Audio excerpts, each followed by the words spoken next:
किसान भाइयों नमस्कार, जय श्री राम। आज हम बात करने वाले हैं एनपीके घुलनशील खाद की जगह ब्रॉडकास्टिंग में कौन से खादों का, कौन से फर्टिलाइजर्स का आपको इस्तेमाल करना चाहिए।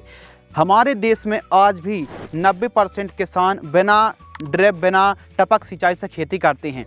जैसे टमाटर है, मिर्च है, सब्जी हैं, लहसुन, प्याज, आलू और भी मोटी ट्रेडिशनल जो क्रॉप्स होती हैं, जिन पर लगभग हम सब्जियों की ज़्यादातर बात कर रहे हैं, जहां पर ड्रिप नहीं लगी, मल्चिंग नहीं लगी है, तो वे एनपीके घुलनशील खाद की जगह कौन सी खादों का प्रयोग कर सकते हैं। क्योंकि आपको ही पता है कि जो किसान ड्रिप से खेती कर रहे हैं उनके लिए तो वेंचुरी के माध्यम से अलग अलग प्रकार की अलग अलग परसेंटेज में घुलनशील खादें उपलब्ध हैं, जैसे कि अमोनियम सल्फेट है, कैल्शियम नाइट्रेट है, चिलेटेड माइक्रोन्यूट्रिएंट है। एनपीके की जो चेन है ना, 19-19 052 34 12 61 0 17 44 0 13 0 45 है, 13 40 13 है, 0 0 50 है।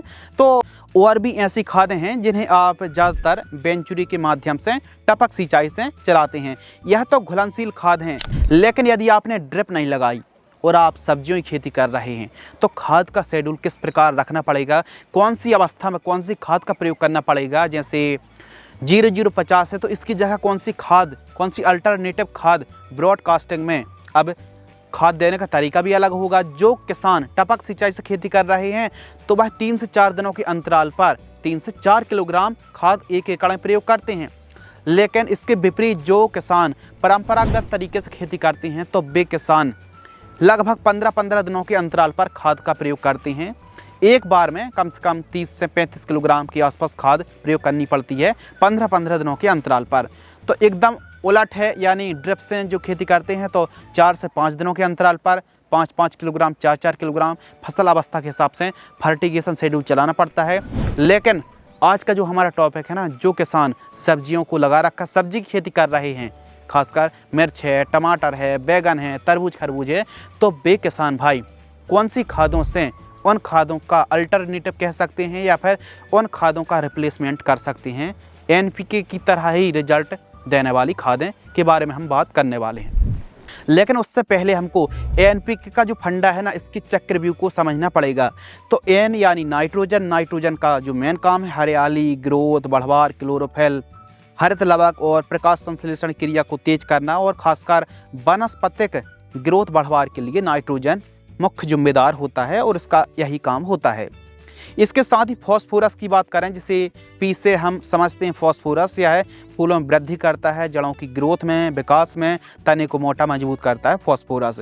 इसके साथ ही पोटेशियम, जिसे के नाम से जानते हैं, पोटेशियम, पोटास, फलों की साइज में वृद्धि करता है, दानों में, भराव में और साथ ही वजन में, आकार में, साइज शेप में वृद्धि करता है पोटास। तो इनका तो मतलब आपने समझ लिया।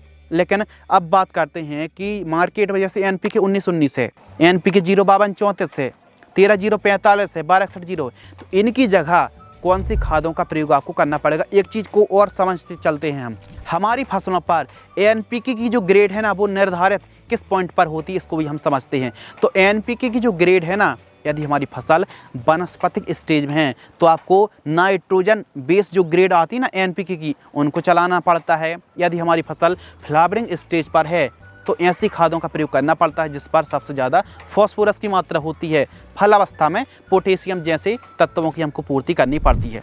तो इसी हिसाब से यदि हमारी फसल मान लीजिए फल अवस्था में है तो हम नाइट्रोजन का प्रयोग बहुत कम करेंगे, ना के बराबर करेंगे, लेकिन पोटेशियम जैसे तत्व की पूर्ति या फिर पोटेशियम के लेवल को हमको अप करना पड़ेगा, बढ़ाना पड़ेगा। और साथ ही अलग अलग न्यूट्रिशन है, उनकी बात हम करने वाले हैं। जैसे मार्केट में एनपीके 19-19 आता है तो इसकी जगह आप ब्रॉडकास्टिंग में एनपीके 10-26-26 का इस्तेमाल कर सकते हैं, दानेदार वाली का।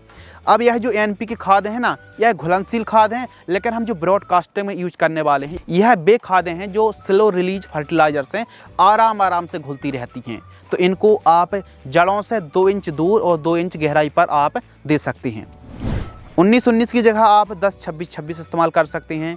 052 34 की जगह आप एसएसपी और एमओपी दोनों को मिक्स करके प्रयोग कर सकते हैं। तो आपका जो 52 34 का कॉन्सेप्ट है या फिर परसेंटेज हैं तत्वों के, वो आसानी से मिल जाएंगे। 13 40 13 की जगह आप 12 32 16 को चला सकते हैं।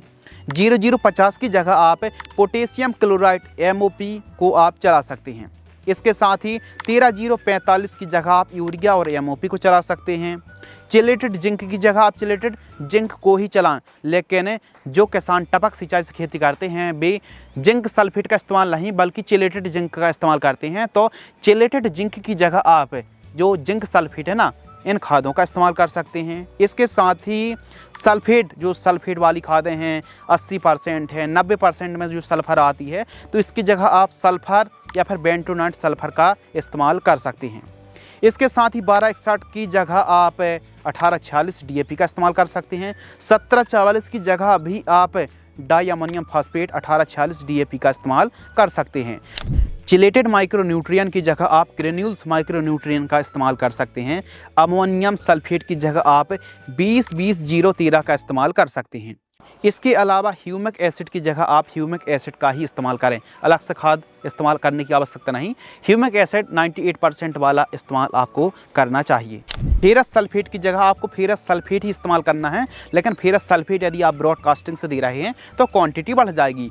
यदि ड्रिप से खेती करते हैं तो इन खादों का डोज 3 किलोग्राम, 4 किलोग्राम, 2 किलोग्राम एकड़ है, लेकिन ब्रॉडकास्टिंग में 10 किलोग्राम, 15 किलोग्राम, 20 किलोग्राम ऐसा डोज रखना पड़ेगा। इसके साथ ही दोस्तों फूल अवस्था में जब कोई फसल फ्लावरिंग स्टेज पर हो तो आप सिंगल सुपर फास्फेट का प्रयोग भी कर सकते हैं या फिर MOP म्यूरेट ऑफ पोटाश का भी इस्तेमाल कर सकते हैं।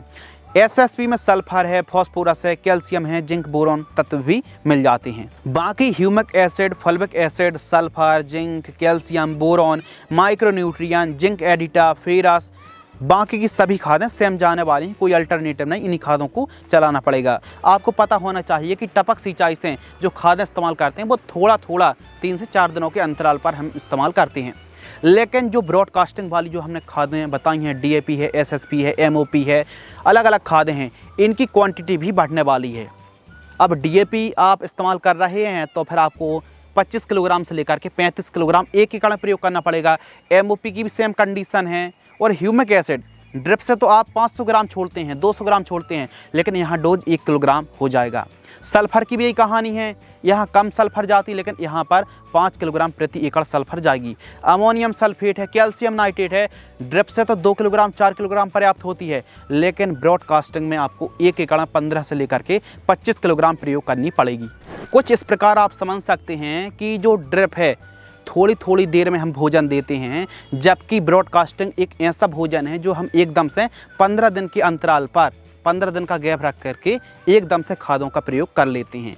तो आपने कॉन्सेप्ट समझ लिया। या फिर कुछ इस प्रकार आप समझ सकते हैं कि जब हमारी फसल कोई भी सब्जी वनस्पतिक स्टेज में हो, यूरिया या फिर कैल्शियम नाइट्रेट चला सकते हैं।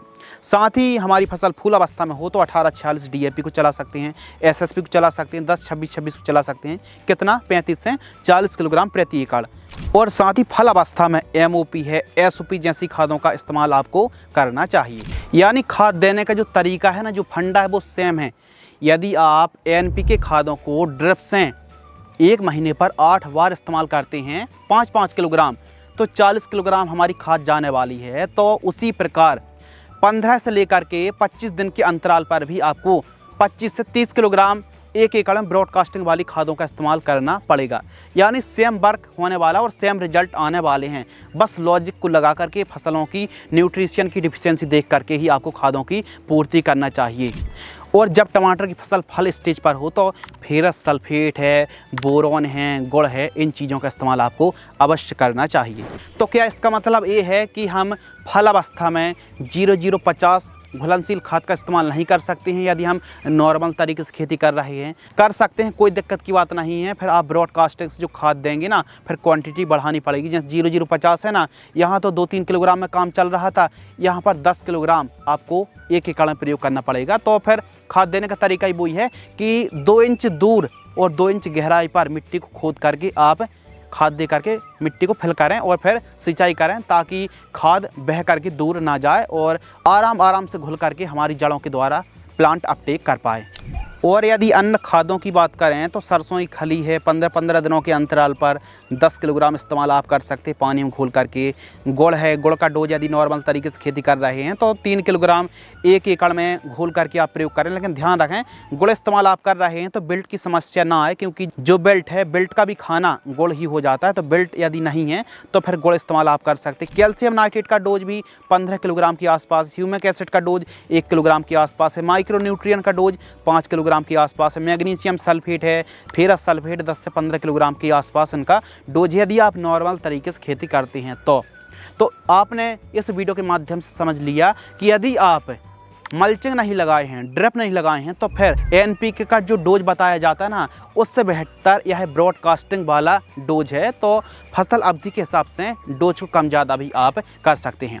यदि आपको यह वीडियो पसंद आती है तो वीडियो को लाइक करें, चैनल को सब्सक्राइब करें। धन्यवाद।